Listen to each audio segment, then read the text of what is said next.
Welcome back नाजरीन। Break से वापस आ चुके हैं और जैसे कि मैंने आपको बताया था कि ब्रेक से वापस आने के बाद हमारे साथ दो गेस्ट मौजूद होंगे, तो उनका इंट्रोडक्शन करवा देती हूँ।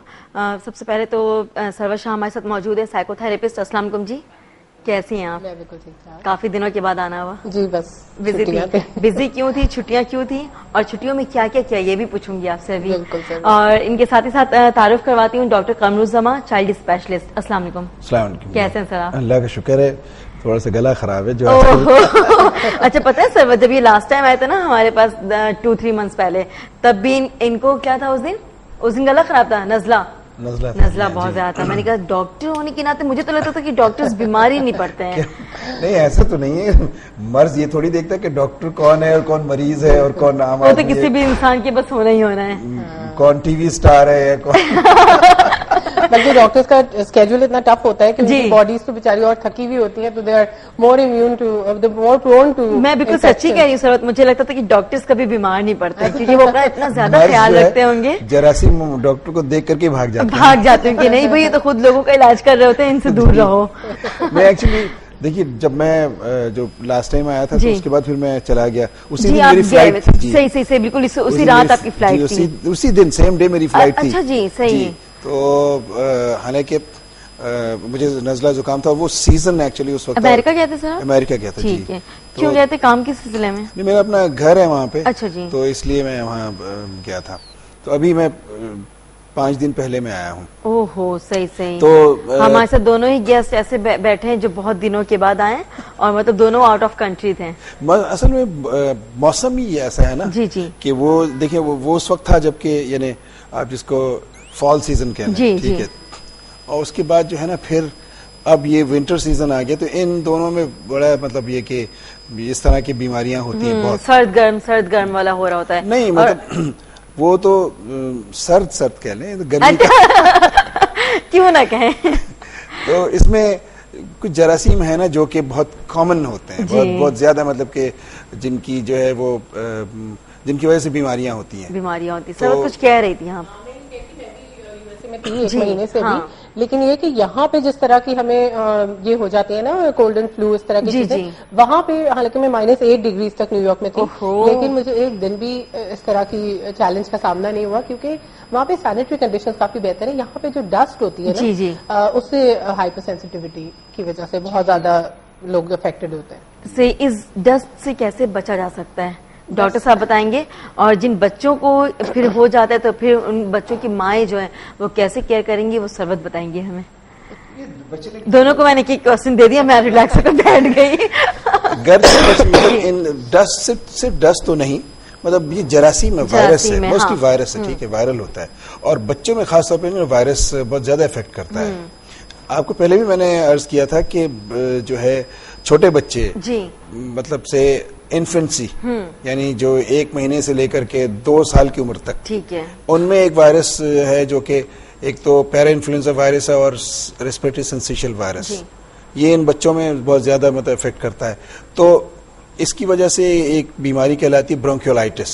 अच्छा।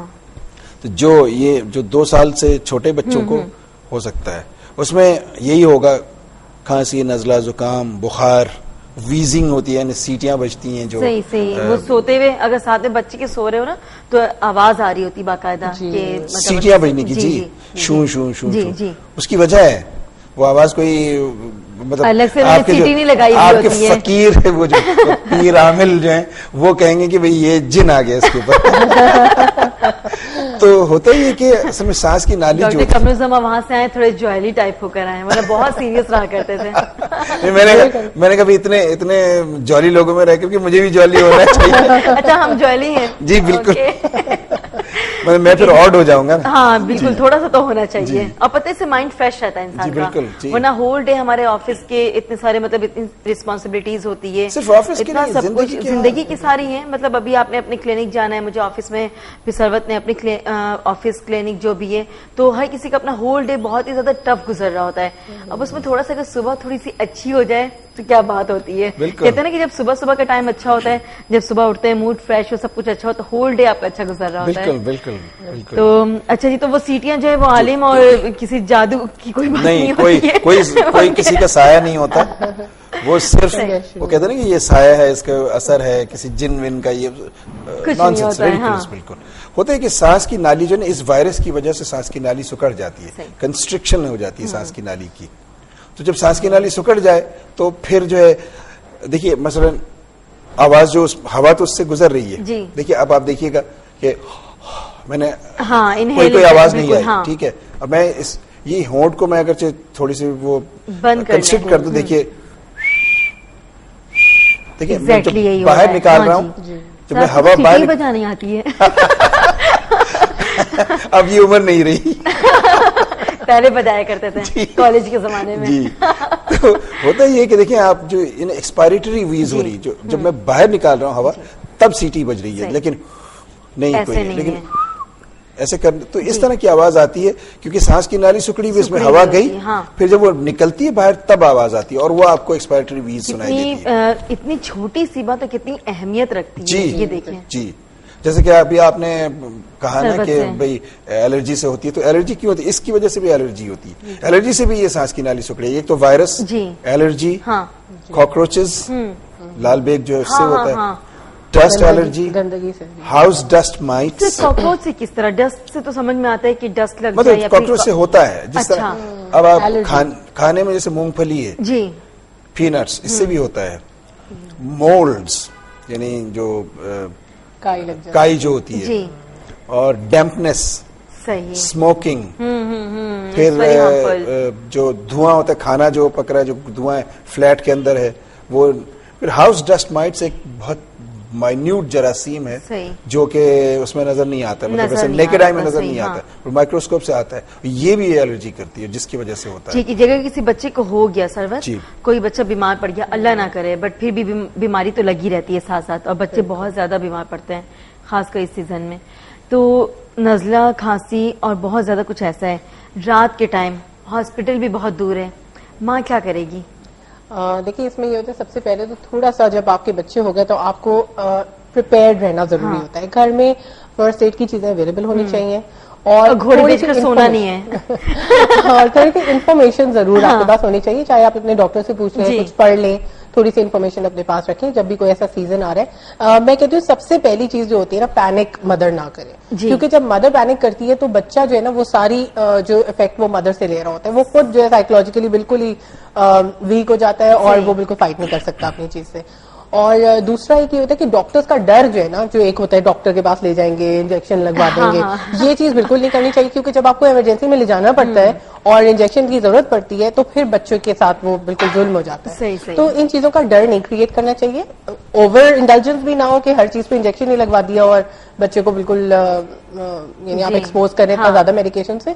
लेकिन ये कि जब जरूरत हो तब जरूर डॉक्टर के पास ले जाएं, एनुअल एग्जामिनेशंस भी कराएं और जिस वक्त बच्चे की तबीयत खराब हो तो जरूर ले जाएं। अच्छा मैं कहती हूँ फीवर है, फीवर पे लोग बहुत ज्यादा पैनिक कर जाते हैं, तो 100 तक का फीवर इज ओके, तो फटीग की वजह से भी हो सकता है, कभी बच्चा नींद पूरी नहीं हुई उस वजह से भी हो सकता है, तो थोड़ा सा घर में आप इवैल्यूएट करें ताकि डॉक्टर के पास जाके आपके पास बताने के लिए भी कुछ हो, कि आप जाके बस बोलेंगे कि डॉक्टर साहब बुखार हो रहा है, हाँ। तो अब उसकी पिछली एक्टिविटी क्या थी, उसको यानी क्या हो रहा है, शाम को बुखार हो रहा है, सुबह नहीं हो रहा, तो ये एक दिन आप सब इवैल्यूएट कर लें कि किस वजह से हो रहा है, फिर आप डॉक्टर के पास लेके जाए, उनको भी पता हो कि मुझे इलाज किस चीज का करना है। पेरेंट्स अगर जॉब वाले सारी जॉब पे निकल जाते हैं, बच्चा बीमार है, घर पे वैसी मेड वगैरह को दे दिया जाता है कि आप देख लें, कैसे पता लगेगा माँ को कि होल डेज का किस तरह से गुजरा है और कितना बीमार रहा है ये? लेकिन ये तो खैर मेड्स भी, वो भी ह्यूमंस है ऑफ कोर्स, रोबोट तो नहीं है, तो वो भी देख सकती हैं और बच्चे की एक्टिविटी लेवल, जिस वक्त बच्चा बीमार होता है उसको रेस्ट जरूर देना चाहिए, उस दिन आप स्कूल ना भेजें, क्योंकि जब फिजिकल एक्सर्शन होगी तो बीमारी बढ़ेगी,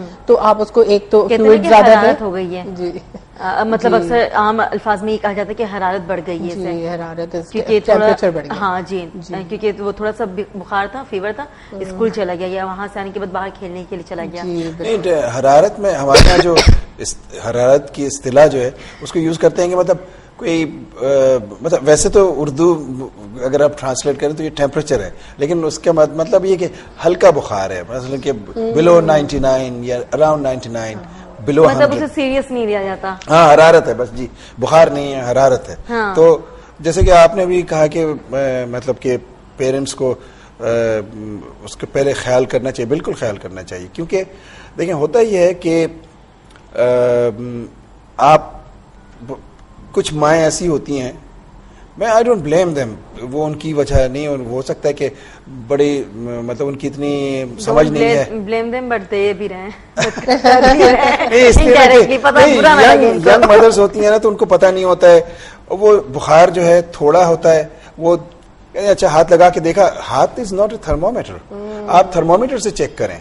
क्यों कि आप देख रही हैं, आपको लगता है, हो सकता है कि इतना बुखार नहीं है, जी। बुखार कितना है, आपको थर्मोमीटर एक घर पे रखना चाहिए, लाजमी। और डिजिटल थर्मोमीटर हो तो इजी भी है, वो इजी है और बहुत महंगा भी नहीं है। आप डिजिटल थर्मोमीटर ले लें और उसे लगाएं, उसमें बीप हुआ, आपने देखा कि कितना टेम्परेचर है, तो अगर मतलब हल्का है तो फिर आप इंतजार करें, और अगर तेज है, फर्स्ट करें 102 है टेम्परेचर या उससे ज्यादा है, आपको पता नहीं है, आपने कहा अच्छा नहीं ये अभी ऐसे ही है, लेकिन you can not really make out कि कितना है, तो इसलिए जरूरी। जी 100 से ऊपर जैसे बुखार जाए तो आप डॉक्टर को फिर आप घर में डॉक्टर बनने की जरूरत नहीं है। लेकिन 100 से ऊपर उस वक्त होगा ना जबकि वो थर्मोमीटर से टेम्परेचर लेंगे, उन्होंने बुखार थर्मोमीटर से टेम्परेचर लिया ही नहीं और ऐसे हाथ लगा क्या नहीं, ये तो अब बच्चे वैसे भी गर्म से होते हैं, गर्म से होते हैं, कपड़ों की वजह से भी आपको पहनाया हुआ है, उसकी वजह से भी। तो अच्छा, अगर बच्चे घर पे खेल रहे हो, कूद रहे हो, वॉशरूम चले जाते हैं, कुछ ऐसा होता है जैसे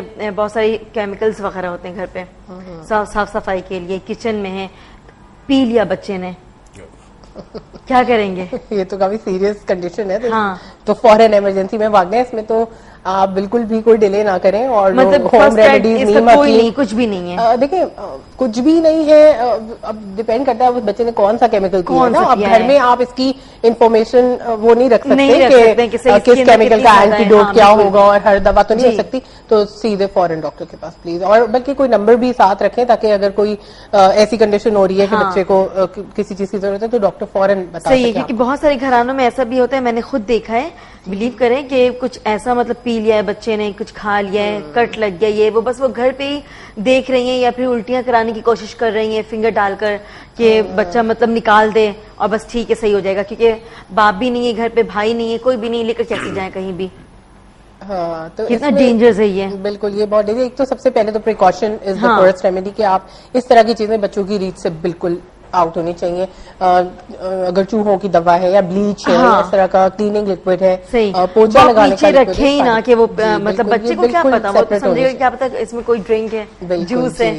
इवन मेडिसिन जो है, दवाइयाँ, आपकी अपनी भी दवाइयाँ हैं, वो भी नीचे ना रखें, बच्चों को पहुंच से दूर रखें। हाँ, मतलब ऊंची कोई ऐसे आप कोई शेल्फ बना लें या लॉक में रखें कि वो ऊपर हो और नीचे ना हो के गिर जाए। फिर ये अब आप बच्चों की बात करें तो जो मतलब इस तरह के जो हैजर्ड्स होते हैं, उसमें जैसे पानी की बाल्टी है जी, बाल्टी में पानी, आधा पानी भरा हुआ है, बच्चा क्या, मुझे याद है पानी तो चाय नहीं है भाई, चाय तो भेज दे कम से कम। हाँ, गला खराब है ना, थोड़ी सी चाय पी कुछ तो ख्याल मुझे तो एनर्जी मिलती है चाय के थ्रू। तो आप भी पीती है ना? बिल्कुल ठीक है भाई, 3 कप चाय भेजें फटाफट। पानी की बाल्टी में बच्चा जो है वो यूं झांक करके देख रहा है, और देखा उसकी शक्ल रिफ्लेक्शन, वो यूं गया उलट जाता है। आप सोचें ड्राउनिंग हो जाएगी, क्योंकि वो वापस नहीं आ सकता, बहुत खतरनाक है।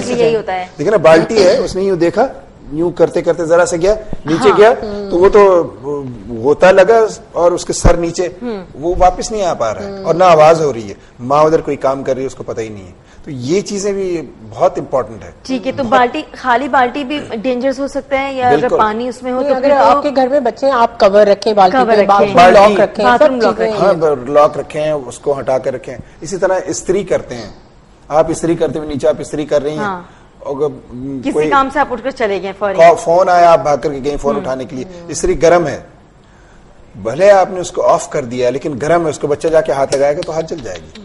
सही। इस तरह सॉकेट्स हैं जो पावर प्लग्स, जो पावर्स होते हैं बिजली के। फर्स्टली तो मैं ये कहूंगी कि वो नीचे होना ही नहीं चाहिए, क्योंकि सारे घर ऐसे होते हैं कि बच्चों वाले घर तो सारे घर आने ऐसे कि बच्चे होते हैं, रबर कवर्स मिलते हैं, जिनके घर में बच्चे हैं वो उनको कवर कर दें ताकि उसमें फिंगर ना जा सके, या कोई भी बच्चा अगर स्क्रू ड्राइवर, मेटल कोई भी चीज डालेगा तो करंट लगने का खतरा होता है।